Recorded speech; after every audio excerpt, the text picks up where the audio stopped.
ప్రస్తుతం నాతో పాటు ఉన్నారు ఒక స్పెషల్ వ్యక్తి అని చెప్పాలి. మనందరం కూడా సోషల్ మీడియాలో ఆయనని శ్రీవారి దాసుడుగా చూస్తూ ఉంటాము. ఆయన వీడియోలన్నీ కూడా మనకు ఎంతో సుపరిచితం. ఆయన కూడా వీడియోల రూపంలో మనందరికీ ఎంతో సుపరిచితుడనే చెప్పాలి. ఇప్పుడు నేను ఆయన దగ్గర ఉన్నాను. ఇప్పుడు వారితో మాట్లాడి మరిన్ని విషయాలు తెలుసుకుందాము. వారి పేరు మనకైతే శ్రీవారి దాసుడుగానే తెలుసు.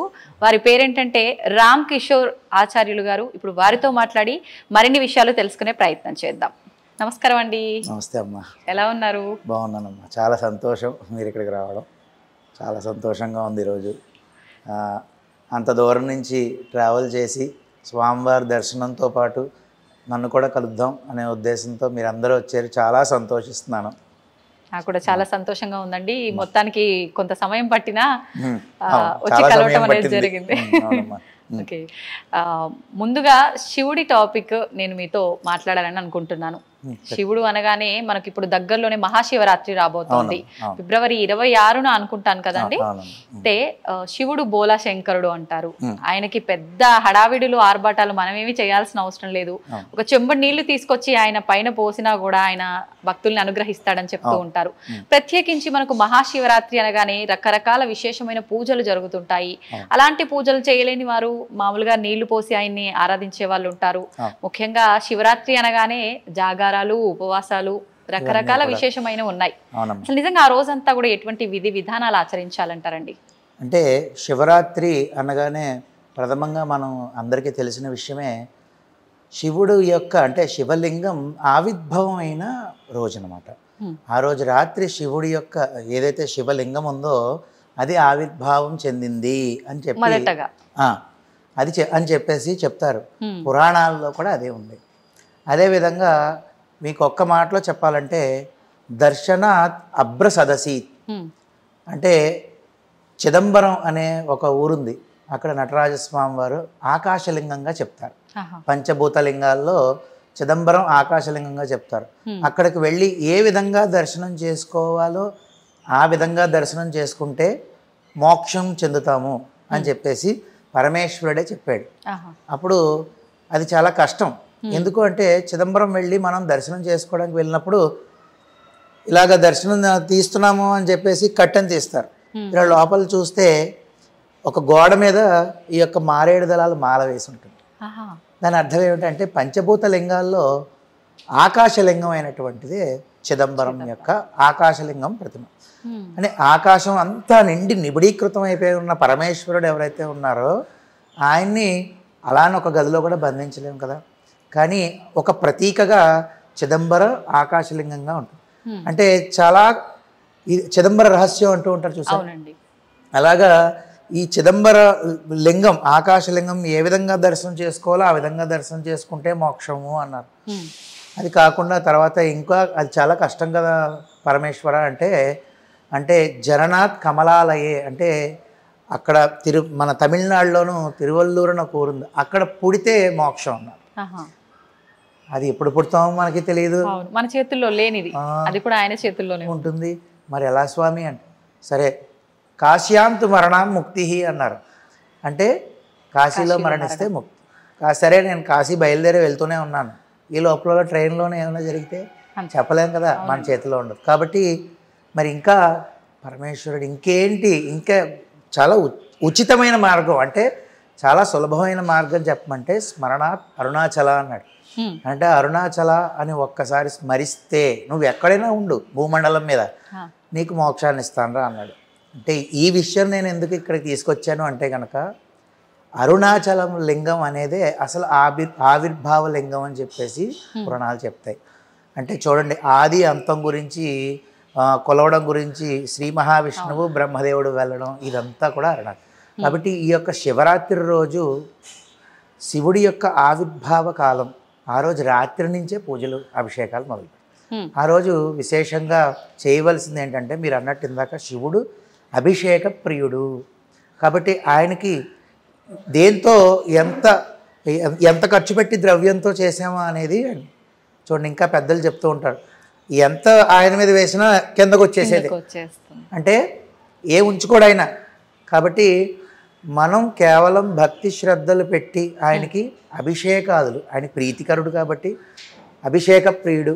విష్ణువు అలంకార ప్రియుడు. అలాగా ఈయనకి యథాశక్తి పాలు, పెరుగు, పంచదార, తేనె, నెయ్యి, తర్వాత మంచినీటితో చేసిన, అంతేకాకుండా నవధాన్యాలన్నీ 9 రకాల ధాన్యాలు కలిపి ముందు రోజు శ్రద్ధగా మడిగా నానబెట్టుకుని ఆ నీటితో చేస్తే మంచి ఐశ్వర్యం కలుగుతుంది, నవగ్రహ దోషాలు పోతాయి.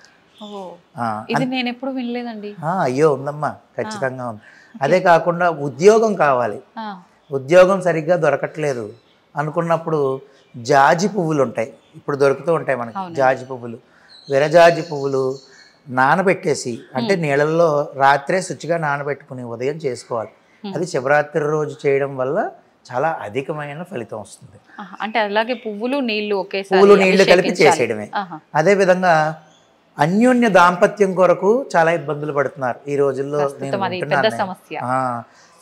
ఎర్రటి మందార పువ్వులు శుభ్రంగా రాత్రి నానబెట్టుకుని ఆ నీళ్లు ఉదయాన్నే చేస్తే అత్యద్భుతమైన ఫలితం వస్తుంది. నేను ఎప్పుడు చెప్పే మాటే, వెంటనే ఏదో కనబడిపోవాలంటే మిరాకిల్స్ అయితే జరగవు. మనం నమ్మకంగా చేసుకుంటూ వెళ్తే కొద్ది కాలానికి ఖచ్చితంగా వస్తుంది. నాకు తెలిసిన వాళ్ళు ఎంతోమంది ఉన్నారు. సువర్ణ జలంతో చేస్తే దారిద్ర్యం అంతా తొలగిపోతుంది.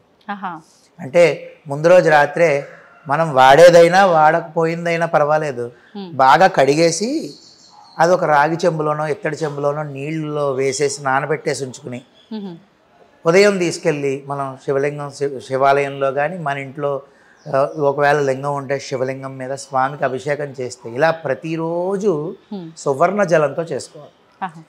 ఖచ్చితంగా చేస్తే 40 రోజుల దగ్గర నుంచే ఫలితం చూపిస్తాడు స్వామి. ఇప్పుడు మీరు చెప్పిన ఈ అభిషేకాలన్నీ ఉదయం ఏ సమయంలో ఆచరిస్తే బాగుంటుంది? ఉదయం బ్రాహ్మీ ముహూర్తంలో మంచిదమ్మా. కాదు అంటే ఇంకా అందరికీ ఉన్న పరిస్థితులు అనుకూలంగా చెప్పాలంటే సూర్యోదయం లోపల చేసేసుకుంటే కనీసం మంచిది. తర్వాత చేస్తే ఫలితం రాదంటే వస్తుంది, 6 లోపల చేసుకుంటే మంచిది కదా. ఆ సమయం మంచిది కాబట్టి తర్వాత చేసినా ఫలితం ఉంటుంది, కొంచెం అటు ఇటు ఉంటుంది తప్ప. అంటే ఆ సమయంలో ముందుగా ఏంటంటే మనం చల్లనీటి స్నానం చేయడం వల్ల మనసంతా ఒక భక్తితో, ఇప్పుడు చూడండి చిన్నపిల్లలను లేపోరే ఈ టైంలో చదువుకో బాగా చదువు వస్తుంది అనేవాళ్ళం, మన పెద్దలందరూ మనల్ని అనేవారు. ఎందుకు అంటే ఆ సమయంలో బ్రాహ్మీ ముహూర్తం అంటే ఏ పని చేసినా నిలకడగా మనసు నుంచి ఉంటుంది. అందుకనే 6 లోపల చేసేసుకుంటే స్వామివారి యొక్క మూర్తి మీద మన మనసు లగ్నం కలుగుతూ ఉంటుంది అనమాట. కాబట్టి ఈ విధంగా అభిషేకాలు చేసుకోవాలి. యథాశక్తి ఏమీ లేవంటే మంచినీటితో చేసుకోవచ్చు. అభిషేకం చేసుకుని ఆ రోజు ఉపవాసం, మీరు ఎంతోమంది పెద్దల్ని ప్రముఖుల్ని అడిగారు. ఉపవాసం అనేది అంటే నాకు పరోక్షంగా నాకు గురువు గారు ఎవరయ్యా అంటే కనుక చాగంటి కోటేశ్వరరావు గారు. నేను ఆయనకి శిరస్సు వంచి నమస్కారం. అంటే ఈరోజు నేను ఈ విధంగా ఉన్నాను అంటే ఆయనకి నేను ఎవరో తెలియదు. అలా కాకుండా నాకు ఉన్న గురువులు అంటే ఇద్దరు ముగ్గురు. రాజమహేంద్రవరంలో ముత్య శంకర శర్మ ఉన్నారు, ఆయన దగ్గర నేను నేర్చుకున్నాను. అంతేకాకుండా ఇక్కడ విశాఖపట్నంలో నా చిన్నప్పటి నుంచి స్నేహితుడే ములుగు రామకిషోర్ ఆచార్యులు, నా పేరే తంది కూడా, వాడి ఆధ్వర్యంలో చాలా మట్టుకు నేర్చుకున్నాను. అంతేకాకుండా నాకు అన్నయ్య వరుస అవుతారు, పేసపాటి రాఘవన్ అని చెప్పి రఘు అన్నయ్య అంటాం. వీరందరి ద్వారానే నేను వీరు చెప్పిన దాంతోపాటు ఇంకో ఏదో చేయాలని నేను పురాణాలు చూడడము చేయడము అంటే నేర్చుకోవడం అనేది చేస్తూ ఉంటాను.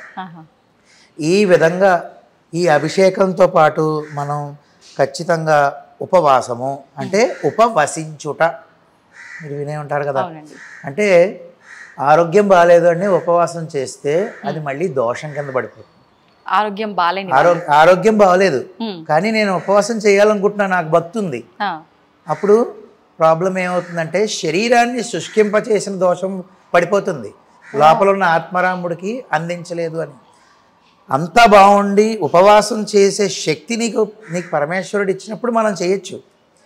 కానీ అలా లేనప్పుడు ట్యాబ్లెట్లు వేసుకోవాలి, బీపీయో షుగరో. అలాంటప్పుడు సంతోషంగా శరీరం కన్ను ఏదైతే ఉందో మనం బాగా తినేస్తే నిద్రలోకి వెళ్తుంది. అంత కాకుండా శరీరాన్ని నిలబెట్టుకోవడానికి కొంచెం కొంచెంగా స్వీకరించి స్వామివారి నామాన్నే జపిస్తూ ఉంటే అదే ఉపవాసం. అంటే వసించుట అంటే దగ్గరికి వెళ్ళి గర్భగుడిలో ఉండమనో లేదంటే గుళ్ళో ఉండమనో కాదు, ఎక్కడున్నా ఆయన నామాన్ని మనం గనక తలుచుకుంటూ ఉంటే ఆయన ఇక్కడే ఉంటాడు. అదే అసలైన ఉపవాసం. అంటే ఉపవాసం చేసుకోవడం, జాగరణ అంటే కనుక నిద్రపోకుండా శుభ్రంగా మొబైల్లోనో, ఇప్పుడంతా సోషల్ మీడియా కాబట్టి, అంటే ఆ వీడియోలో సినిమాలో చూసుకున్న వాళ్ళని ఎంతమంది చూశాను. అలా కాకుండా మీకు అవకాశం జన్మానికి ఒక శివరాత్రి అంటారు. విన్నారు కదా, చాలా పెద్ద మాటలు అంటూ ఉంటారు. జన్మానికి ఒక శివరాత్రి అంటే ఒక్క శివరాత్రి అయినా శివరాత్రిలో చేయరా అని సంతోషంగా ఆ రోజు రాత్రి అంతా కూడా స్వామివారి యొక్క నామం, కీర్తనలు, నీకు ఇప్పటివరకు ఏమున్నాయో నీకు తెలిసినా తెలియపోయినా అన్ని సంతోషంగా కూర్చుని ఆయన యొక్క లీలలు తలుచుకుంటూ, ఆయన కథలు తలుచుకుంటూ, చెప్పుకుంటూ సంతోషంగా భక్తి పారవస్యంతో జాగరణ చేయడం. ఇది అసలైన వాస్తవంగా చెప్పాలంటే. అంటే ఎంతోమంది పెద్దలు చెప్పింది సంతోషంగా ఈ విధంగా ఆచరిస్తే జన్మానికి ఒక శివరాత్రిలాగా అందరూ బాగుంటారు. అంటే లోక కళ్యాణం జరగాలి మనకి. అంతే ఈ యొక్క శివరాత్రి రోజు ప్రతి ఒక్కళ్ళు ఈ విధంగా అభిషేకాదులు, అంటే ఏదైతే నేను ద్రవ్యాలు చెప్పానో కొన్ని ద్రవ్యాలు అవో, లేకపోతే మిగిలిన ద్రవ్యాలతోనైనా ఈ పంచామృతాలతో అన్నీ కలిపి చేసుకోవచ్చు. ద్రవ్యాలతో అభిషేకము, అర్చన, యథాశక్తి అష్టోత్తర నామాలు 108 నామాలతో అర్చన చేసుకోవచ్చు. అదేవిధంగా ఉపవాసము.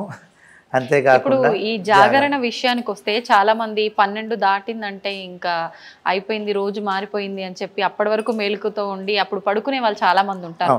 అది కరెక్ట్ పద్ధతి అంటారా? కరెక్ట్ కాదమ్మా. అది మన ధర్మం కాదు. వాస్తవంగా సూర్యోదయం అయ్యే వరకు కూడా ముందు రోజే, నేను కూడా 2-3 చూశాను. శనివారం ఉపవాసం ఉంటాడు ఆయన, 12 దాటాక తింటాడు. అలాగా నేను కూడా 2-3 చూశాను. అది పనిచేయదు. సూర్యోదయం వరకు కూడా మనకి ఖచ్చితంగా ముందు రోజు లెక్కే.